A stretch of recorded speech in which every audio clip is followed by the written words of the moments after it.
সবাইকে। এখন বাজে 8:12। এক্সারসাইজ হয়ে গেল, চা খাবো। আজকে সকালে বেশ উঠে দেখলাম ভালোই রোদ উঠেছে, ভাবলাম যে আজকে জোয়ানটা ধুয়ে দেবো, কিন্তু এই বর্ষাকালে রোদ উঠলো আবার দেখি চলে গেল, আবার একটু উঠলো আবার এই বারবার যাচ্ছে আসছে যাচ্ছে আসছে। ভরসা পাচ্ছি না, জোয়ানটা ধোবো যদি না শুকায় তাহলে মুশকিল। আর দিলে তো ছাদে দিতে হবে, নিচে তো দেওয়া যাবে না, কেন কি রোদ সেরকম নেই। এবার হুটমুড় করে বৃষ্টি নেমে গেল, ব্যাস ভিজেও গেল, শুকালো তো নাই। আর এই বর্ষাকালে যদি জোয়ান না শুকায় তার যে একটা কিরম বাজে স্মেল হয়। আর আমি ওই ভেজে খেতে চাই না, কেন কি ভেজে খেতে খুব ভাল লাগে, কিন্তু খেলে না মানে ক্ষতি বলবো না, মানে ওটা উপকার নেই কোনো, তাই যেন ভেজে খেতে চাই না, চাই যে তা কাঁচাটাই এরম শুকিয়ে খাওয়া। কিন্তু মনে হয় এবার ভেজেই খেতে হবে, কেন এই বছরটা দেখছি রোদটা একদমই সেরম থাকছে না, মানে একটু একটু হলেও বৃষ্টি হচ্ছে প্রত্যেক দিন। জানি না, এবার জোয়ানও শেষ হয়ে এসছে, ধুতেও হবে, কি করবো তাই ভাবছি, দেখা যাক। তা যে তাড়াতাড়ি করছি, একটুখানি ব্যাংকে যেতে হবে, মানে ওই লোনের জন্য। কালকে সৌমি ফোন করেছিল, সাইন করে আসতে হবে, করে আজকে করে দিলে পাঠিয়ে দেবে ওরা, ব্যাস তারপরে ওর চালু হয়ে যাবে সব কিছু। তো সেই জন্য যেতে হবে, একটু তাড়াতাড়ি রান্না করে নেবো। কিছু আছে, কিছু বড়ির ঝাল আছে ফ্রিজে, আর একটু চিকেন আর পেঁপে সেদ্ধ দেবো, একটু ডালও আছে, হয়ে যাবে, মিলিয়ে ঝুলিয়ে আজকে করে নেবো। চলো চাটা আপাতত খাই, চাটা ভিজিয়ে দিয়েছি, চা খেয়ে তারপরে কাজ শুরু করবো, স্নান করবো, পুজো করবো, তারপরে ইয়ে করবো। আমগুলো কালকে আম নিয়ে এসছে, এগুলোকে ঢুকিয়ে দিতে হবে। একটা রাত আমি বাইরে রাখলাম যাতে পাকে আর মিষ্টি ভাব হয়। এটা পুরনো ছিল, এটাকে খেয়ে নিতে হবে।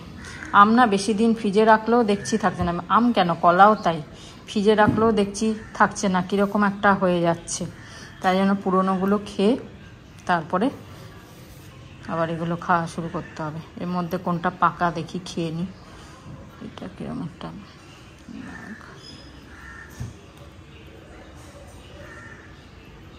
এইটা একটু পাকা বেশি, এই দুটো আজকে খেয়ে নিই, এগুলো আবার ফ্রিজে ঢুকিয়ে দেবো।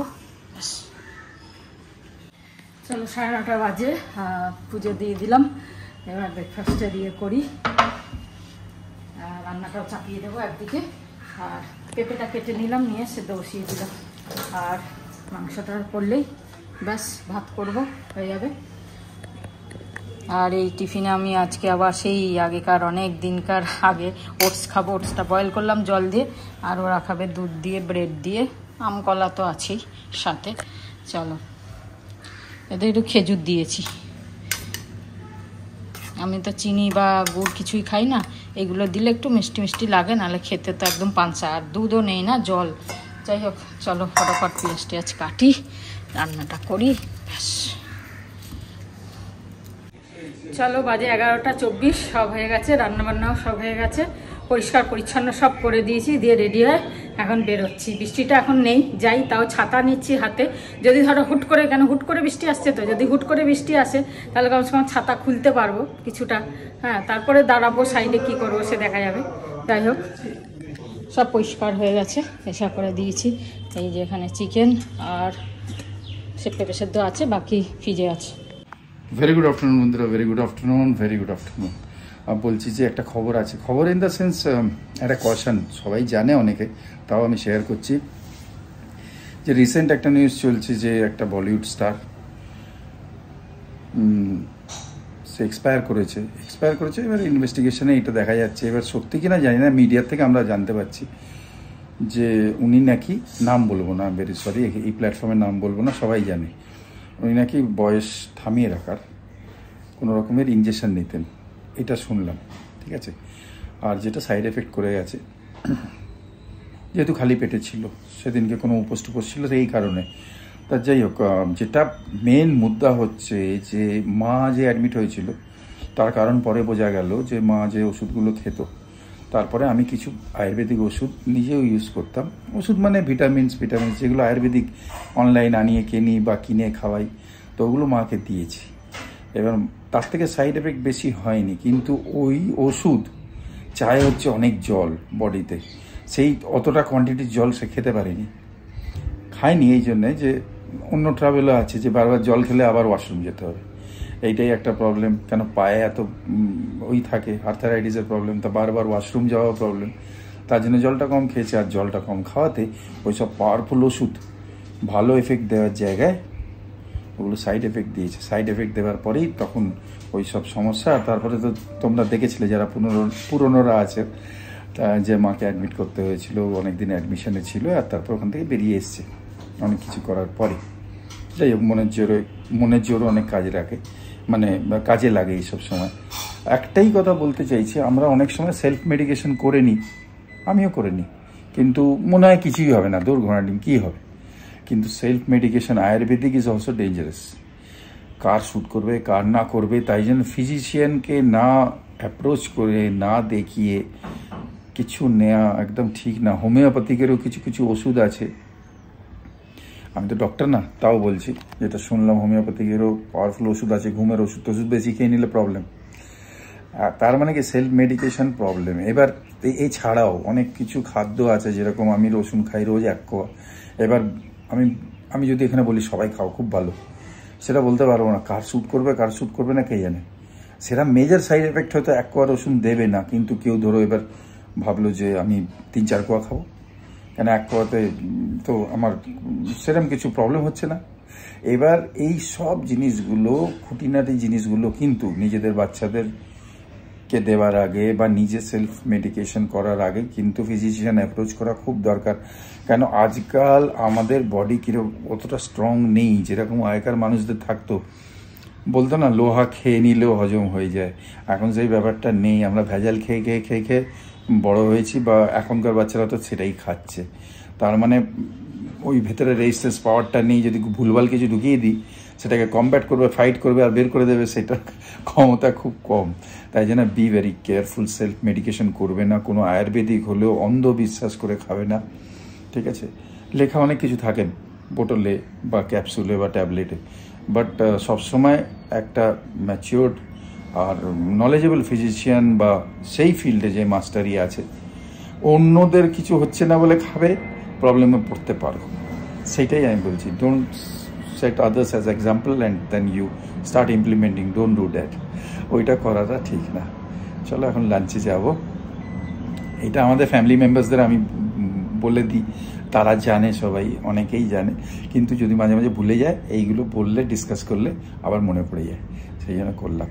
চলো, খুব ভালো থেকো সবাই। বাজে এখন 2:35, জাস্ট ঢুকলাম, 2-3 মিনিট হলো, ড্রেস চেঞ্জ করলাম। আর সকালে একবার তো স্নান করে পুজো করেছি, কিন্তু আর একবার করতে হবে, তাই যাবো স্নান করতে, আর মাকে খেতে দিয়ে তারপর যাব। তো একটু তরকারিটা গরম করে নিচ্ছি, নিয়ে খেতে দিয়ে তারপর স্নান করবো, আমি করবো, অভি করবে। তো যাই হোক, অনেক টাইম লাগলো, তার কারণ প্রচুর সাইন, প্রচুর পেপার। বাবা, জীবনে তো লোন অভি নেয়নি, তাই জন্য জানি না লোনের কি এত পেপার সাইন করতে হয় বা কিছু, সেই জন্য প্রচুর পেপার, মানে মোটা থাক। যাই হোক, সব করে হয়ে গেল, কালকে সকালে পাঠিয়ে দেবে, এটা হয়ে গেল নিশ্চিন্ত এখন। ব্যাস, চলো তাদের খেতে দিয়ে স্নান করতে যাই। বাজে এখন 4:11, খাওয়া দাওয়া তো হয়ে গেল। এবার সৌমির ব্লগটা একটু দেখবো, আর তারপরে একটু রেস্ট করব, হ্যাঁ, করে তারপরে আবার ছাদে যাব হাঁটতে। চলো, বৃষ্টিটা নেই এখন, জানি না বিকেলে হবে কি না বা কী হবে জানি না, তবে একটু যাবো ছাদে। চলো, আপাতত একটু সৌমির ব্লগটা দেখতে দেখতে ঘুম পেয়ে যাবে। হঠাৎ জানি না এদিকটা কীরকম ব্যথা করছে, হয়তো রোদটা লেগেছে, বা সেরকম তো রোদ ছিল না, জানি না, একটু শুলে হয়তো ঠিক হয়ে যাবে। হয় না কোনো কোনো সময় ঘুমটা পুরো না হলে হয়তো হয়, সেই কারণে হয়তো হচ্ছে। হঠাৎ দেখছি বাদিকটা যন্ত্রণা করছে। চলো চলো, এখানে আজকে আমাদের আসর জমেছে। হ্যাঁ, আমি বললাম চলে আসবি, একা একা থাকে বেচারি, মনটা খারাপ থাকে, তাই আমি বললাম চলে আসবি তুই, তাই চলে এলো। হ্যাঁ, সত্যি তাই। চলো, চা খা। বাজে প্রায় এখন 9:40। ভাবছি একটু তাড়াতাড়ি এবার ডিনারটা করে নেবো, করে তাড়াতাড়ি শেষ করে দেবো। যদি কোথাও বেরোই না বেরোই, তাহলে বাড়িতে থাকলে একটু তাড়াতাড়ি ডিনার করে তাড়াতাড়ি শেষ করো, তাই তাড়াতাড়ি করে নিলাম। আজকে আমরা খাবো ভাত, আর মায়ের রুটি করেছি, আলু পেঁয়াজ ভাজলাম, আর চিকেনটা ছিল, ব্যাস সেই দিয়ে আমরা ভাত খেয়ে নেব। চলো জাম দিয়ে তোমাকে তো আজকের মধ্যে ব্লগটা এখানে শেষ করি। খুব ভালো থেকো তোমরা, খুব সুস্থ থেকো। সারাদিনটা কাটলো যাই হোক ভালোভাবে, কোনো সময় বৃষ্টি হয়েছে কোনো সময় হয়নি। আর বিপত্তারিণী পুজো ছিল আজকে, তো দেখছিলাম মন্দিরে সবাই অনেকে করছে।